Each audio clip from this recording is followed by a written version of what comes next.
Good morning dear students. आज हम कक्षा 9वीं की कविता देखने वाले हैं। कह कविराय। इसके कवि है गिरिधर जी। इनके बारे में जानकारी प्राप्त करेंगे। जन्म, एक अनुमान के अनुसार इनका जन्म 1713 ई में हुआ था। परिचय, गिरिधर की कुंडलियाँ बहुत प्रसिद्ध है। इन्होंने नीति, वैराग्य और आध्यात्म को ही अपनी रचनाओं का विषय बनाया है। जीवन के व्यवहारिक पक्ष का इनकी रचनाओं में प्रभावशाली वर्णन मिलता है। प्रमुख कृतियाँ: गिरिधर कविराय ग्रंथावली में 500 से अधिक दोहे और कुंडलियाँ संकलित है। पद्य संबंधी कुंडली, यह दोहा और रोला के मेल से बनती है। कुंडली में दोहा के अंतिम पद को रोला का पहला चरण बनाना होता है।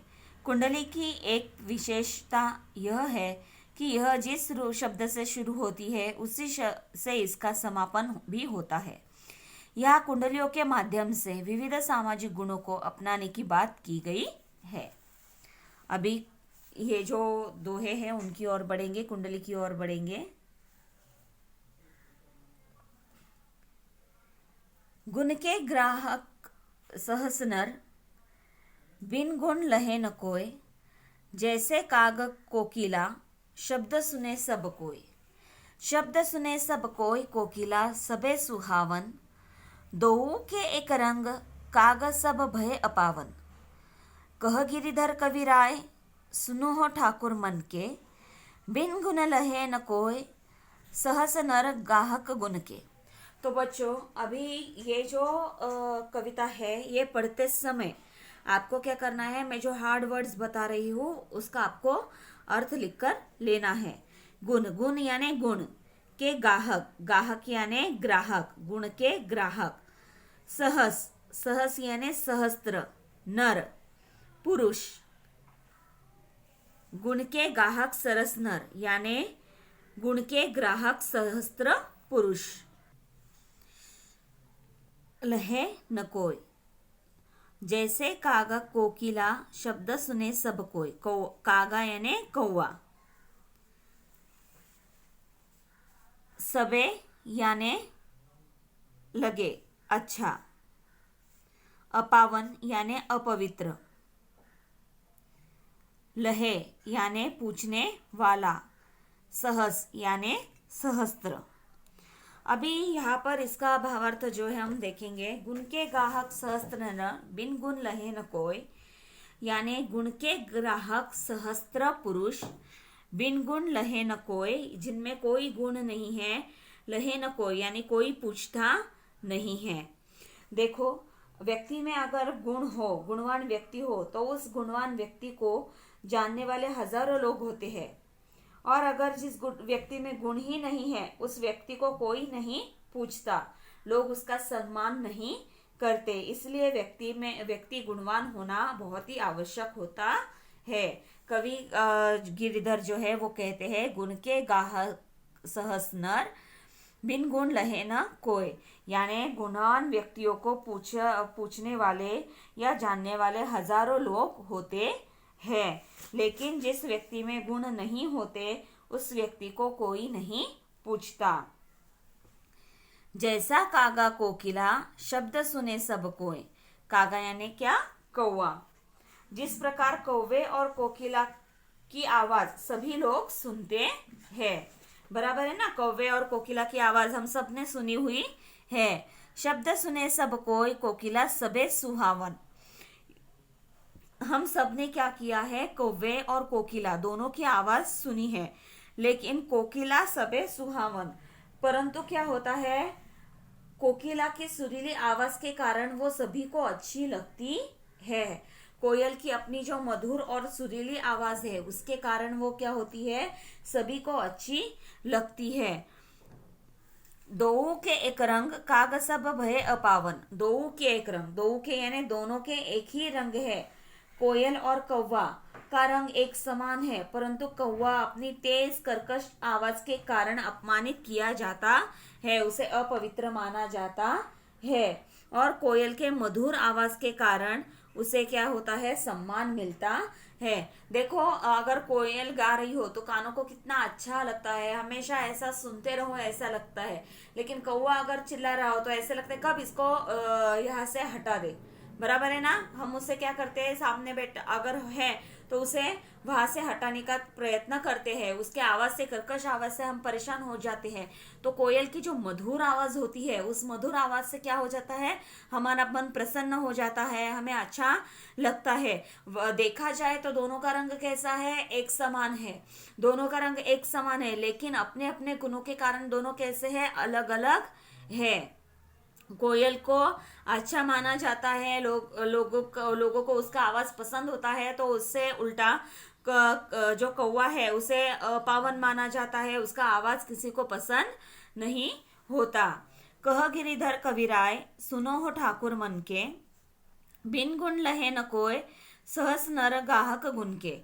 यहाँ पर जो है इस प्रकार गिरिधर कविराय जी कहते हैं कि मन के है मन के ठाकुर, जिस व्यक्ति में गुण नहीं है उसे कोई नहीं पूछता, और गुणवान व्यक्ति को हजारों लोग उसके गुणों के कारण पूछते हैं। गिरिधर कविराय, यानी यहाँ पर कवि इस प्रकार गिरिधर कविराय जी कहते हैं, सुनो हो ठाकुर मन के, यानी हे मन के ठाकुर, बिन गुण लहे न कोई, यानी जिस व्यक्ति में कोई गुण नहीं है उसे कोई नहीं पूछता। सहस नर गाहक गुण के, और सहस्त्र लोग क्या करते हैं, हजारों लोग क्या करते हैं, गुणवान व्यक्तियों के कारण उन्हें पूछते हैं। यहाँ पर जो है ये जो कुंडली है या ये जो दोहा है, इसमें जो है वो गुणवान व्यक्ति होना कैसे आवश्यक है उसके बारे में हमें बतलाने का प्रयत्न किया गया है कि अगर गुण हो तो हजारों लोग उसे पूछने वाले होते हैं, अगर गुण नहीं हो तो उसे पूछने वाला कोई नहीं होता। इसलिए हमें क्या करना है, हमेशा अच्छे गुणों को साथ में लेकर आगे बढ़ते रहना है। ठीक है, अभी आगे। देखा सब संसार में मतलब का व्यवहार, जब लागी पैसा गांठ में तब लागी ताको यार। तब लागी ताको यार, यार संग ही संग डोले, पैसा रहा न पास यार मुख से नहीं बोले। कह गिरिधर कविराय जगत का ये ही लेखा, करत बेगरजी प्रीति मित्र कई बिरला देखा। अभी यहाँ पर जो है इसके शब्दार्थ जो है वो लिख लो। लेखा यानी व्यवहार, लेखा यानी व्यवहार, बेगर्जी यानी निस्वार्थी, बिरला यानी निराला, ताको यानी उसको, ताको यानी उसको। ओके, देखा सब संसार में मतलब का व्यवहार, जब लागी पैसे गांठ में तब लागी ताको यार। यहाँ पर जो है वह कवि गिरधर जी कहते हैं कि इस धरती पर और इस पूरे संसार में मनुष्य एक दूसरे से मतलब का व्यवहार प्रेम करता है, स्वार्थवश प्रेम करता है, अर्थात सभी लोग अपने लाभ फायदे के बारे में ही सोचते हैं। देखा सब संसार में मतलब का व्यवहार, यानी इस धरती पर पूरे संसार में कवि गिरधर जी कैसे कहते हैं, कैसा व्यवहार है, मतलब का व्यवहार है। यानी मनुष्य एक दूसरे से स्वार्थवश प्रेम करता है, अर्थात सभी लोग अपने फायदे के बारे में ही सोचते रहते हैं। जब लागी पैसा गांठ में तब लागी ताको यार, जब तक किसी व्यक्ति के पास पैसा होता है तब तक अन्य लोग उसे मित्र समझते हैं। जब लगी पैसा गांठ में, यानी जब तक किसी व्यक्ति के पास पैसा होता है तब लागी ताको यार, तब तक लोग उसके मित्र रहते हैं। तब लागी ताको यार, यार संग संग ही डोले। जब किसी व्यक्ति के पास पैसा होता है तब तक वो क्या करते हैं, उसे अपना मित्र मानते हैं, उसके संग संग रहते हैं, उसके साथ साथ हमेशा रहते हैं, उसके हमेशा आजू बाजू में रहते हैं। पैसा रहा न पास यार मुख से नहीं बोले।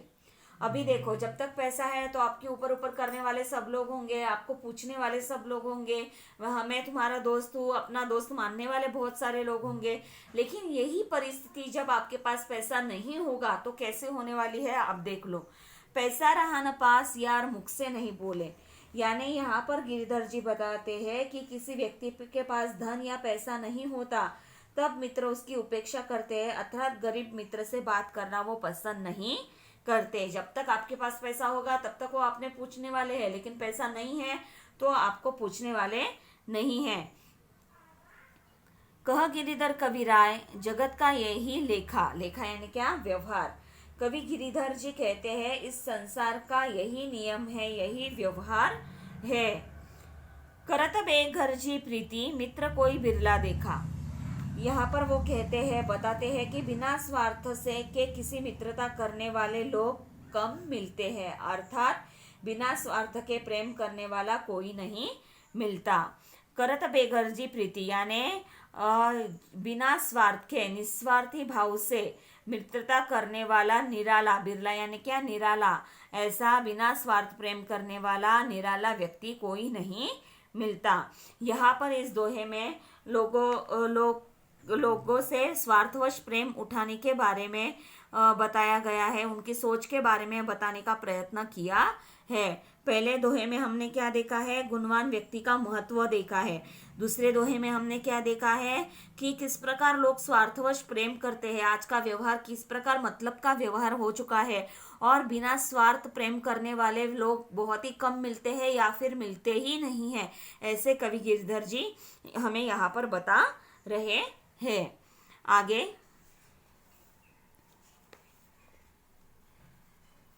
झूठा मीठे वचन कही ऋण उधार ले जाए, लेते परम सुख उपजे लेके दिए न जाए।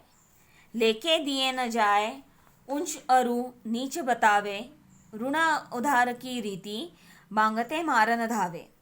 कही गिरिधर कवि राय, जानी रहे मन में रूठा, बहुत दिना हो जाए कहे तेरो कागज झूठा। अभी इसके जो शब्दार्थ है वो हम लिख लेंगे।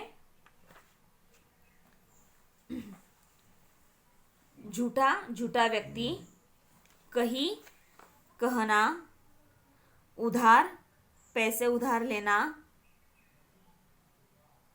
लेके, लेकर,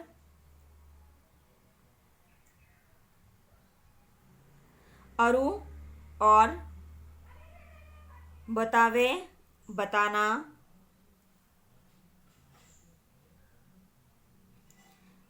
रीति, नियम।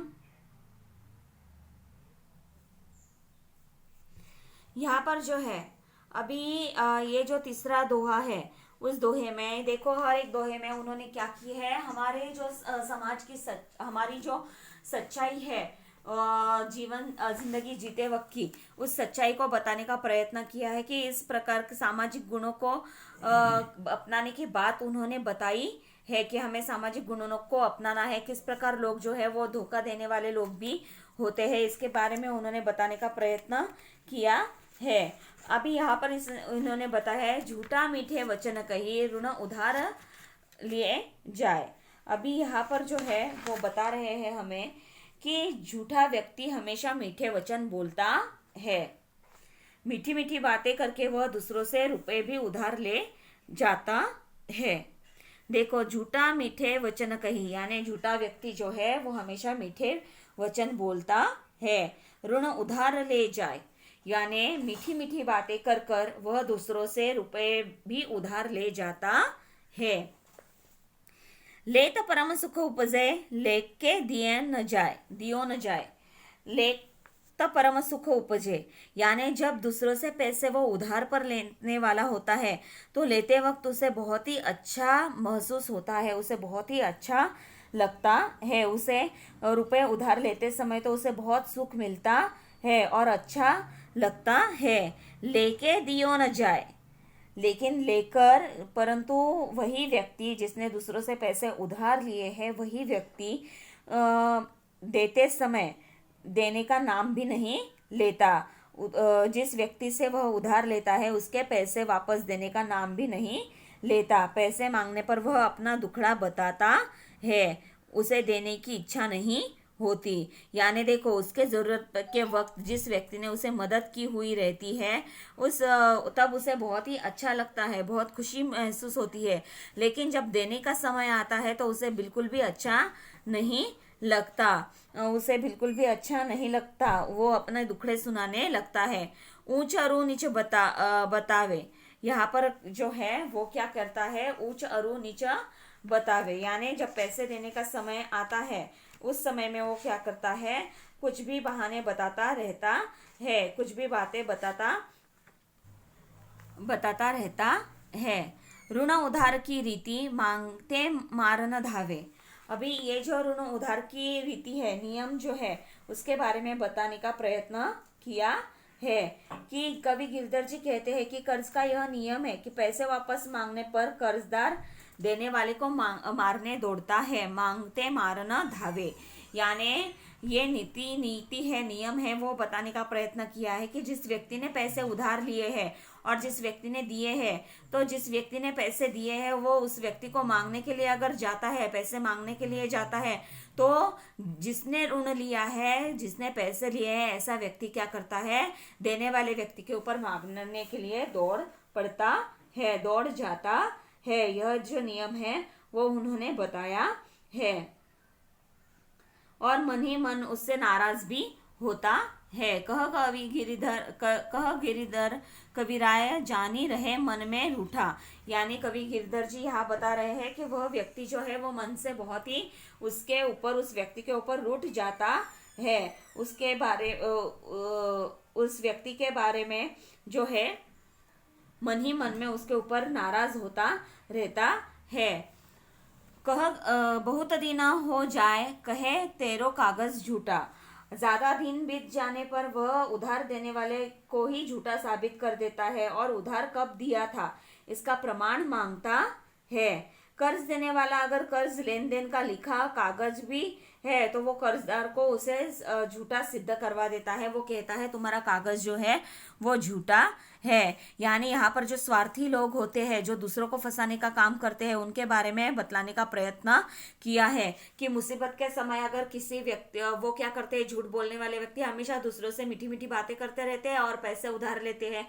जब पैसे मांगने लेते समय उन्हें क्या होता है, बहुत ही आनंद सुख महसूस होता है, लेकिन दूसरों के पैसे लौटाना उन्हें बिल्कुल भी अच्छा नहीं लगता, देते समय उन्हें दुख तकलीफ होती है। और अगर पैसे मांगोगे भी तो वो क्या करते हैं, अलग अलग रीजन देते रहते हैं, कुछ रीजन देते रहते कि अभी तो पैसा नहीं है, मैं बाद में दे दूंगा, अगर मेरे पास होते तो मैं तुम्हें दे देता, वगैरह वगैरह, ऐसे अलग अलग रीजन बताते रहते हैं। और ऋण का एक नियम जो है वो गिरिधर जी हमें यहाँ पर बता रहे हैं कि जब पैसे देने वाला व्यक्ति पैसे लेने वाले व्यक्ति से मांगने के लिए जाता है तो वही व्यक्ति, लेने वाला व्यक्ति क्या करता है, पैसे देने वाले व्यक्ति के ऊपर दौड़कर जाता है, मारने के लिए दौड़कर जाता है। वो ये नहीं सोचता कि मुसीबत के समय में इसी व्यक्ति ने हमारी सहायता की थी, वो सब भूल जाकर वो झूठ बोलने वाला व्यक्ति क्या करता है, उसी व्यक्ति के ऊपर दौड़कर जाता है। और गिरधर जी कहते हैं कि वो उस व्यक्ति के बारे में मन में बहुत ही नाराज रहता है कि उसने आकर मुझे पैसे कैसे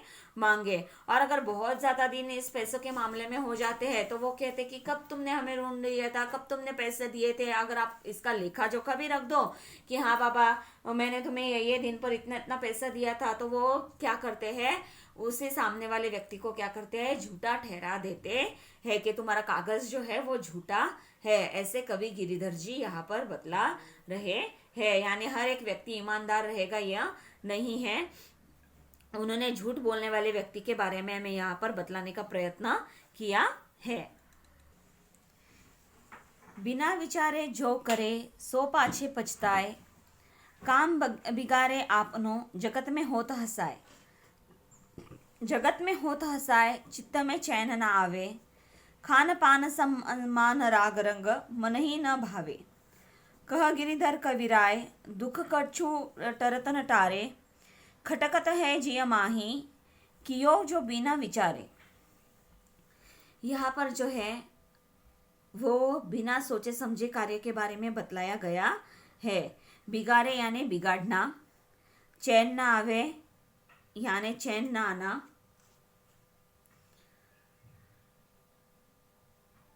उसके बाद कुछ टरत न टारे, कछु यानी कुछ, उसके बाद टरत यानी टलता है, टारे यानी टालने से,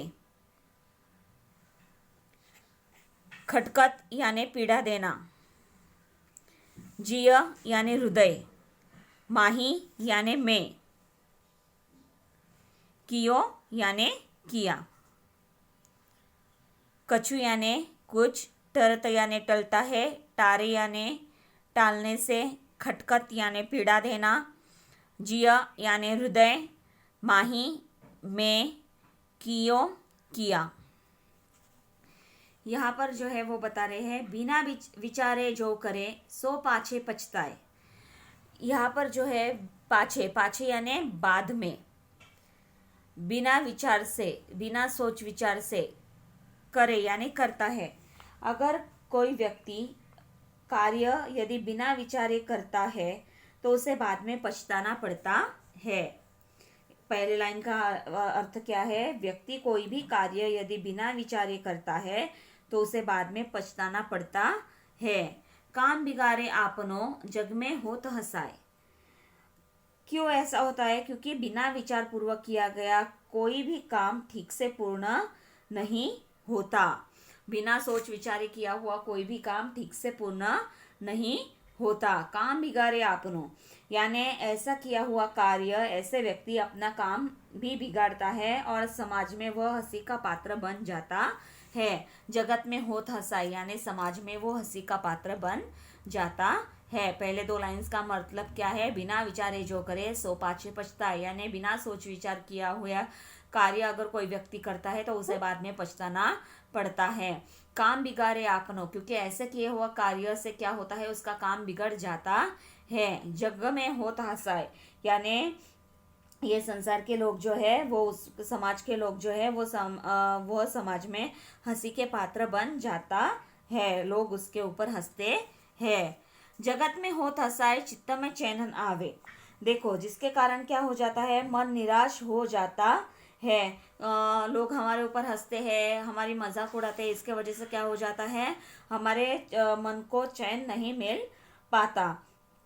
मन निराश हो जाता है, उसके मन को शांति नहीं मिलती है।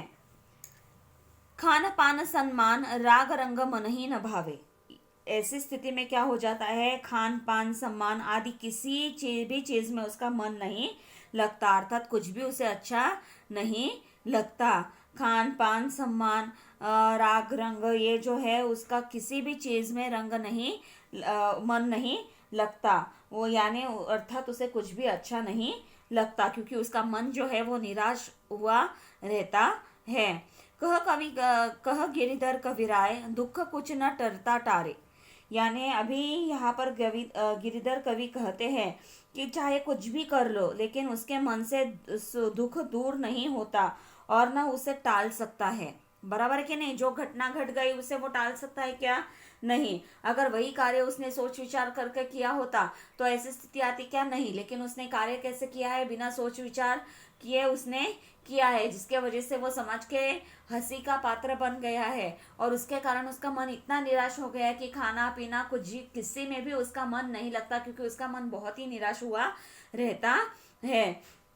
और गिरिधर जी यहाँ पर बता रहे हैं कि चाहे कुछ भी हो जाए लेकिन उसके मन से दुख दूर नहीं होता और ना वह उसे टाल सकता है, उस दुख को वो टाल सकता है। खटकत है जिया माही, यानी बार बार उसके मन में वही बात खटकती रहती है। कियो जो बिना विचारे, यानी उसके मन में बार बार एक ही बात खटकती रहती है कि उसने बिना विचार किए काम क्यों किया। उसे अपने अनजाने में ही की गई गलती पर क्या होता है? पछतावा होने लगता है। यहाँ पर बिना सोच विचार किए हुए कार्य से क्या हो सकता है यह बताने का प्रयत्न किया है। इसलिए हमें कोई भी कार्य कैसे करना चाहिए? सोच विचार, अच्छे से सोच विचार करके हमें कार्य करना चाहिए, तभी क्या होता है? वो कार्य सक्सेसफुल होता है, उसमें हमें सफलता मिलती है। लेकिन अगर हम कोई बिना सोच विचारे कार्य अगर करते हैं तो हमें सिर्फ और सिर्फ पछताना ही पड़ता है। और हम कितना भी सोचे कि ऐसा मैंने क्यों किया, फिर भी वो घटना हो गई रहती है। हम उसे टाल पाएंगे क्या? नहीं, उसे कितना भी टालना चाहो वो टल नहीं सकती, और वो बात मन में खटकती रहती है, मैंने ऐसा क्यों किया, बिना सोच विचार किए ऐसा कार्य मैंने क्यों किया। ये जो बात है उसके मन में हमेशा खटकती रहती है। इसीलिए हमें हमेशा कोई भी कार्य है वो क्या करना है, अच्छे से सोच विचार करके हमें कार्य करना है, ताकि बाद में हमें पछताने की नौबत ना आए। इस दोहे के माध्यम से बिना सोच विचार किए कार्य के वजह से क्या स्थिति होती है उसके बारे में बतलाने का प्रयत्न किया है। और हमेशा कोई भी कार्य करो तो सोच विचार करके करना है, यह सीख भी हमें इससे मिलती है।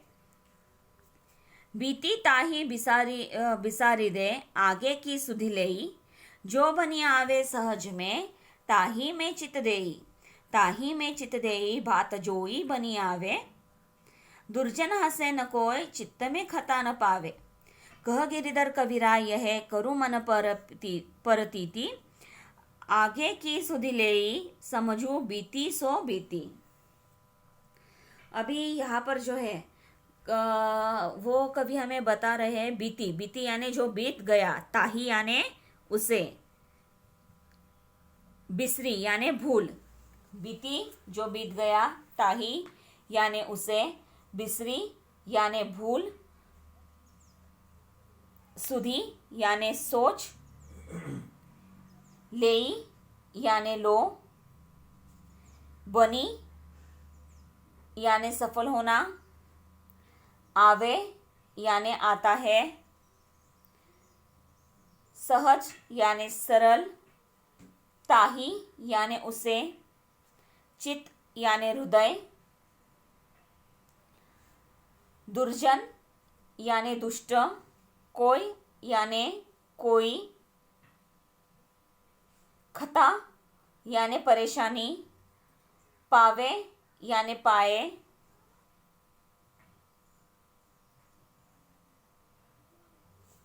यहाँ पर जो है वो गिरिधर जी हमें बताने का प्रयत्न कर रहे हैं, बीती ताही बिसरी देई आगे की सुधि लेई। यानी जो व्यक्ति कोई भी व्यक्ति को जो बात बीत गई है उसे भूल जाना चाहिए और आगे के बारे में सोचना चाहिए। बीती ताही बिसरी देई यानी बीती हुई जो बातें हैं उसे भूल जाना चाहिए, आगे की सुधि लेई यानी आगे के बारे में हमें सोच विचार करना चाहिए। हमने बहुत बार सुना है कि भूतकाल में रहने के बजाय हमें हमारा आगे के बारे में सोच विचार कर कर आगे बढ़ना चाहिए। अगर हम सोचते रहे ऐसा ही क्यों हुआ है, ऐसा ही क्यों हुआ है, तो हम ठीक से बढ़ पाएंगे कि आगे? तो नहीं। जो बातें बीत गई है उसे भूल जाओ और आगे की तरफ बढ़ते रहो। आगे के बारे में हमें सोचना चाहिए। अर्थात व्यक्ति को बीते हुए समय की अपेक्षा आने वाले भविष्य को महत्व देना चाहिए। पहले लाइन का अर्थ क्या है? बीती हुई बातों की अपेक्षा आने वाले भविष्य को हमें महत्व देना चाहिए। जो बनी आवे सहज में ताही में चित देई, ताही में चित देई बात जोई बिन आवे। यहाँ पर जो है वो बता रहे हैं व्यक्ति के सामर्थ्य के अनुसार उससे जो हो सकता है उसी काम में अपना मन लगाना चाहिए। ऐसे व्यक्ति ऐसा करके वह अपने लक्ष्य में जरूर सफल हो जाएगा। ठीक है। जो बिना आवे सहज में यानी सामर्थ्य के अनुसार व्यक्ति जो चीज करना चाहे, ताही में चित देई उसी काम में व्यक्ति को मन लगाकर काम करना चाहिए। ताही में चित देई यानी उसी में उसे मन लगाकर काम करना चाहिए। बात जोई बनी आवे यानी जिसके वजह से क्या हो जाएगा, व्यक्ति के ऐसा करने से वह अपने लक्ष्य में जरूर सफल हो जाएगा। यानी अगर व्यक्ति को ऐसा लग रहा है कि मैं ये काम ठीक से कर सकूंगा तो ही व्यक्ति ने पूर्ण विश्वास के साथ उसे करना चाहिए और उसमें वो जरूर सफल हो जाएगा। अगर वो नहीं कर सकता फिर भी उसे करने के लिए हम फोर्स कर रहे हैं तो क्या हो जाएगा, उसे मानसिक टेंशन आ जाएगा और वो वह चीज ठीक से कर पाएगा क्या? नहीं, उसे असफलता ही मिलेगी। इसलिए उसे विश्वास होना चाहिए कि ये जो काम है मेरा सामर्थ्य है, मैं ये काम पूरी तरीके से कर पाऊंगा और ऐसे विश्वास के कारण ही, सामर्थ्य से काम करने के कारण ही वह व्यक्ति उस काम में सफल हो जाएगा। दुर्जन हसे न कोय चित्त में खता न पावे। ऐसा करने उस समय कोई भी दुर्जन व्यक्ति उस पर हंसेगा नहीं और किसी गलती के लिए उसके मन में पछतावा भी नहीं होगा। दुर्जन हंसे न कोई। देखो लोग कैसे होते हैं, हाँ तुमने ट्राई तो किया, ठीक है, ऐसा भी कहते हैं, और बाद में क्या करते हैं, पीठ पीछे हंसते भी है। अगर नहीं हो रहा था तो किस लिए ये काम लिया था, क्या जरूरत थी। जिसके वजह से क्या होता है, हमारे मन में एक प्रकार की खता हो जाती है, परेशानी हो जाती है। लेकिन अगर हम हमारे सामर्थ्य के अनुसार, हमें पता है कि हम ये काम कर सकते हैं पूरे आत्मविश्वास के साथ, तो अगर हम वैसा काम करते हैं तो क्या हो जाएगा, ऐसे समय में कोई दुर्जन व्यक्ति उस पर हंसेगा नहीं, और किसी गलती के लिए उसके मन में पछतावा भी नहीं होगा।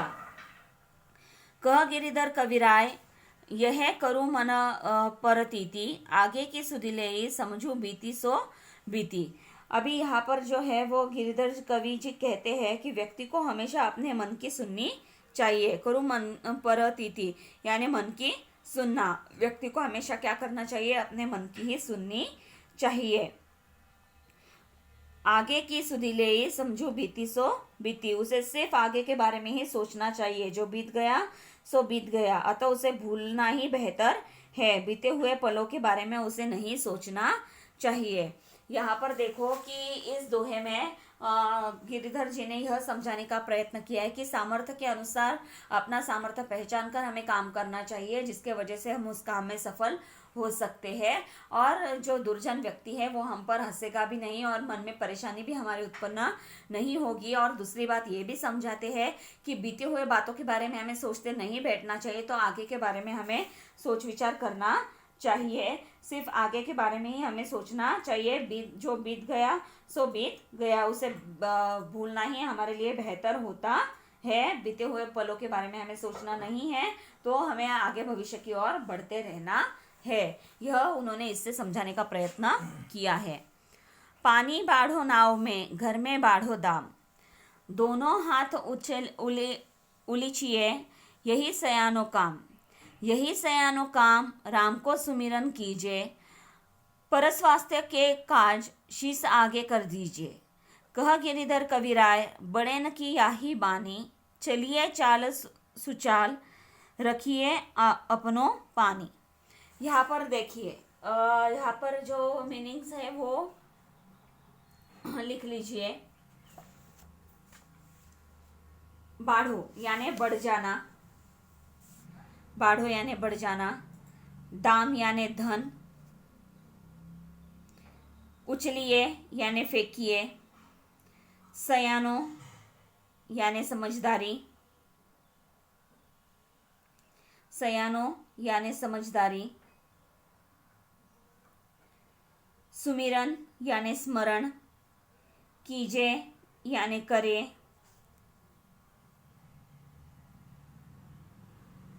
परस्वास्थ्य यानी परोपकार, काज यानी काम, शीश यानी सिर,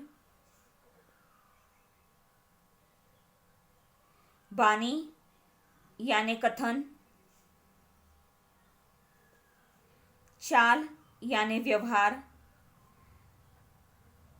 सुचाल यानी अच्छा व्यवहार, राखिए यानी रखो, अपनो यानी अपनी, पानी यानी इज्जत, पानी यानी इज्जत। यहाँ पर जो है वो गिरिधर जी हमें बताने का प्रयत्न कर रहे हैं कि पानी बाढ़ो नाव में, घर में बाढ़ो दाम। यानी कवि गिरिधर जी कहते हैं यदि नौका में पानी भरने लगे तो दोनों हाथों से निकालते रहना चाहिए। दोनों हाथों से क्या करना चाहिए, निकालते रहना चाहिए, इससे नौका डूबने से बचेगी। पानी बाढ़ो नाव में, घर में बाढ़ो दाम। यानी अगर नौका में ज़्यादा पानी भरने लगे और घर में यदि पैसा ज़्यादा आने लगे, दोनों हाथ उछलिए, यानी दोनों हाथों से हमें क्या करना है, पानी बाहर निकालना है। यही सयानो काम, यही क्या है, अच्छा कार्य है, यही समझदारी वाला कार्य है। इससे क्या हो जाएगा, हमारी नौका बच जाएगी। राम को सुमिरन कीजिए, यानी यहाँ पर जो है कवि गिरधर जी हमें यह बता रहे हैं कि नौका में पानी भरने लगे तो दोनों हाथों से पानी बाहर निकालते रहना चाहिए, इससे नौका डूबने से बचेगी। और यदि घर में अधिक पैसा या धन हो तो निर्धनों या गरीबों में दान करना चाहिए। अगर घर में ज़्यादा पैसा आने लगे, ज़्यादा धन आने लगे, तो हमें क्या करना चाहिए? निर्धनों या गरीबों में दान करना चाहिए। ऐसा करने से आपको यश और सम्मान मिलेगा और ईश्वर की आप पर कृपा रहेगी। राम को सुमिरन कीजिए, यानी ईश्वर की भी कृपा रहेगी। जब यानी यहाँ पर नाव के माध्यम से हमें गिरधर जी ने यह बताने का प्रयत्न किया है कि जैसे नाव में पानी बढ़ता है तो दोनों हाथों से पानी बाहर निकाल देने में ही समझदारी रहती है। यही जो समझदारी वाला कार्य रहता है, जिसके वजह से क्या होती है, नौका डूबने से बच जाती है। वैसे ही अगर हमारे पास ज़्यादा धन हो, यानी हमारे ज़रूरतों के सिवाय अधिक पैसा अगर हमारे पास आए, तो हमें उसे क्या कर देना चाहिए? निर्धनों गरीबों में दान कर देना चाहिए। इसके वजह से हमारा यश और सम्मान हमें मिलेगा और भगवान की कृपा जो है वो हमारे ऊपर रहेगी। पर स्वास्थ्य के कार्य शीश आगे कर दीजिए। यहाँ पर जो है वो कहता है कि समझदार व्यक्तियों को भगवान का स्मरण करते हुए परोपकार या दूसरों की भलाई के लिए अपना जीवन समर्पित कर देना चाहिए। पर स्वास्थ्य के कार्य यानी परोपकार के लिए हमें क्या करना चाहिए? हमारा जीवन दूसरों के लिए भलाई के लिए समर्पित कर देना चाहिए। यानी अर्थात यहाँ पर क्या बताया गया है? दूसरों की सहायता के लिए हमेशा आगे हमें रहना चाहिए। इसका मतलब क्या है? दूसरों की सहायता करने के लिए हमेशा आगे रहना चाहिए। कह गिरिधर कविराय बड़ेन की यही बानी। यहाँ पर बड़ेन यानी क्या? विद्वान। यहाँ पर इस प्रकार कवि गिरिधर जी कहते हैं हमें कि विद्वानों का ऐसा कहना है। क्या कहना है विद्वानों का?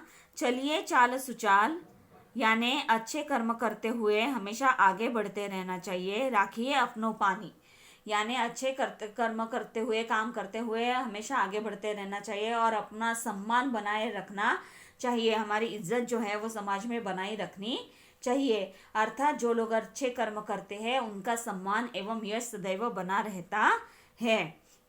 यहाँ पर इस दोहे के माध्यम से गिरिधर जी है, उन्होंने दान के बारे में हमें समझाने का प्रयत्न किया है कि हमारे पास अगर ज़्यादा हो तो हमें क्या करना चाहिए? दूसरों को देना चाहिए। इसके वजह से ईश्वर की कृपा भी रहेगी और ईश्वर का नाम स्मरण लेकर हमें दूसरों के लिए मदद करने के लिए हमेशा तत्पर रहना चाहिए। दूसरों की सहायता के लिए हमेशा आगे बढ़ते रहना चाहिए।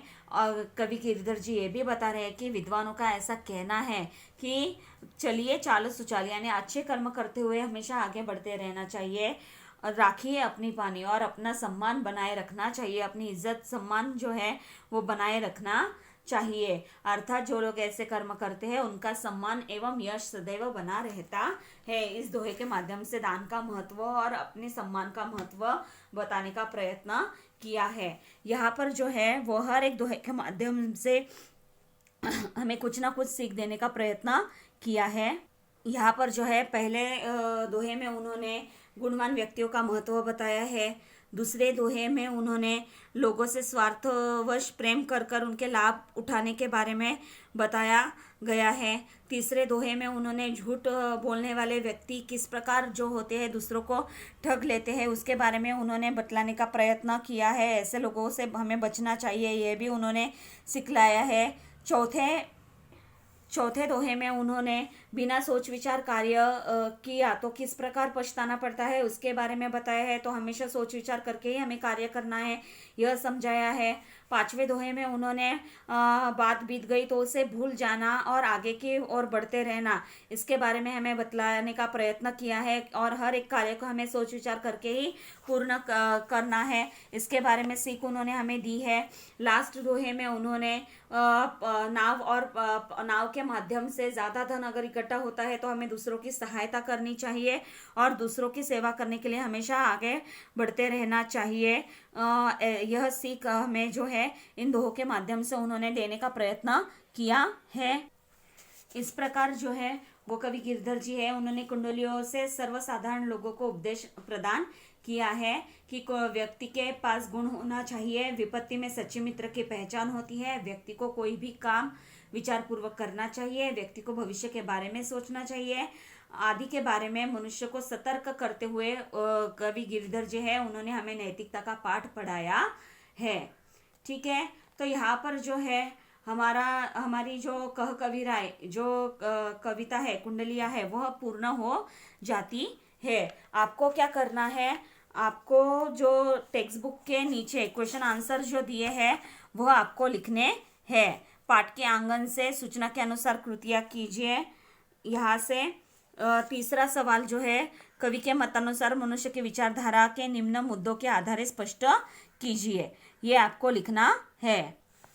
उसके साथ ही साथ पेज नंबर 40 पर आपको कविता के बाजू में ही कुछ सवाल दिए गए हैं। संजाल पूर्ण कीजिए, उत्तर लिखिए। ये जो है वो उसके हाथ शब्द पर प्रयुक्त कोई एक मुहावरा लिखकर उसका अर्थ लिखकर उसका वाक्य में प्रयोग कीजिए। खुशियां बांटने से बढ़ती है, इस पर अपना मत स्पष्ट कीजिए। यह 7 से 8 पंक्तियों तक इसका आंसर आपको लिखना है। ठीक है, यह सारी बातें भी आपको क्या करनी है, अपनी क्लास वर्क में लिखनी है। सबसे पहले आप क्या करोगे, पाठ के नीचे कविता के नीचे जो क्वेश्चन आंसर दिए गए हैं वो लिखो, और उसके बाद पेज नंबर 40 पर जो आपको सवाल दिए गए हैं वो आपको क्वेश्चन आंसर आपको आपके नोटबुक में लिखने हैं। ठीक है, तो उम्मीद करती हूँ आपको कविता अच्छे से समझ में आ गई होगी। हम यहीं पर रुकते हैं। धन्यवाद।